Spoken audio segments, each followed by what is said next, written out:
विकास पुत्रांची दमदार कामगिरी, एक शेर तर दुसरा सवा शेर.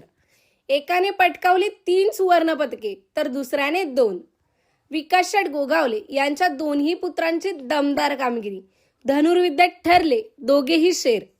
एका बाजूला मंत्री भरत शेठ गोगावले महाराष्ट्राच्या राजकारणात आपलं नाव लौकिक करत आहेत, तर दुसऱ्या बाजूला युवकांची तोफ शिवसेना युवासेना कोर कमिटी सदस्य कोकण सचिव विकास शेठ गोगावले यांचे दोन्ही सुपुत्र धनुर्विद्येमध्ये मेडलवर मेडल कमवत आपल्या आजोबांचं आणि आपल्या वडिलांचं नाव रोशन करत आहेत.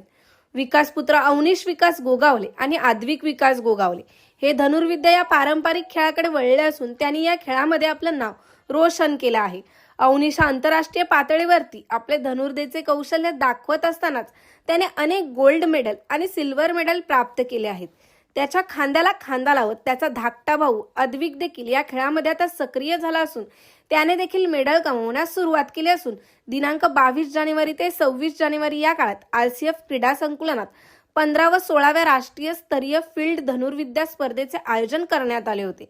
या स्पर्धेमध्ये दोन्ही विकास पुत्रांनी दमदार कामगिरी करत अवनीश विकास गोगावले याने वयोगट 10 आयुष स्पॉट इव्हेंटमध्ये सुवर्ण पदक तसेच सांघिकमध्ये सुवर्ण पदक आणि 9 स्पॉट इव्हेंटमध्ये वैयक्तिक सुवर्ण पदक अशी 3 सुवर्ण पदके प्राप्त केली. तर अवनीशचा छोटा बंधू आणि विकासपुत्र आद्विकने देखील आपल्या भावाच्या पायावर पाय ठेवत वयोगट 10 मध्ये सिंगल स्पॉट इव्हेंटमध्ये वैयक्तिक सुवर्ण पदक आणि सांघिक सुवर्ण पदक प्राप्त केले. तसेच 9 स्पॉट इव्हेंटमध्ये रौप्य पदक प्राप्त केले आहे. विशेष म्हणजे 9 स्पॉट इव्हेंटमध्ये दोन्ही भावांची लढत झाली असून या दोन्ही भावांनी एकाने सुवर्ण पदक तर दुसऱ्याने रौप्य पदक प्राप्त केले. त्यांच्या या दमदार कामगिरीमुळे या दोन्ही विकास पुत्रांचे सर्वत्र कौतुक होत आहे. ब्युरो रिपोर्ट, तेज मराठी न्यूज, महाड, रायगड.